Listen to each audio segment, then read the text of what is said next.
अस्सलामुअलैकुम रहमतुल्लाहि व बरकातहू। आप देख रहे हैं रूहानी इल्म नक्शबंद चैनल। मोहम्मद नसरुल्लाह नक्शबंदी हाजिर खिदमत हूँ। उम्मीद आप सब खैर वाफियत से होंगे।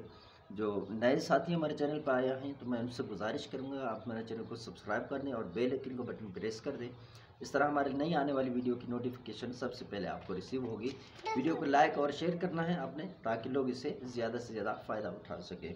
तो ये आज का अमल है। किसी जगह पर आप रहते हो, घर में हो या बाहर सफ़र में, जो है आपको ये खौफ हो वो आसिब हमें तंग करेंगे, जिन्नात जिस तंग करते हैं ना, और उस जगह पे ख़तरा हो, किसी ने बोला हो कि यहाँ पर आसिब रहते हैं, ऐसा आसिब के मामला है, तो फिर आपने वहाँ पर तीन मरतबा अव्वल आखिर दुरूद इब्राहिमी पढ़ना है। बावजू हालत में पढ़ना है। तीन दफ़ा अव्वल आखिर दुरूद इब्राहिमी 300 मरतबा, या दल जलाली वल इकराम, या दल जलाली वल इकराम, या दल जलाली वल इकराम, ये 300 मरतबा पढ़ना है।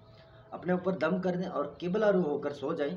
इंशाअल्लाह अज़्ज़वजल जितना भी ख़तरनाक आसिब होगा वो आप पे असर नहीं करेगा और ना ही आपको डराएगा। इंशाअल्लाह आप सुकून के साथ जो है दिल आपको मुतमईन हो जाएगा। जब ये वजीफ़ा ख़त्म करेंगे, दम करेंगे, दम डालते ही जो है आप सुकून महसूस करें, दिल मुतमईन हो जाएगा। इंशाअल्लाह आपको आसिब तंग नहीं करेगा।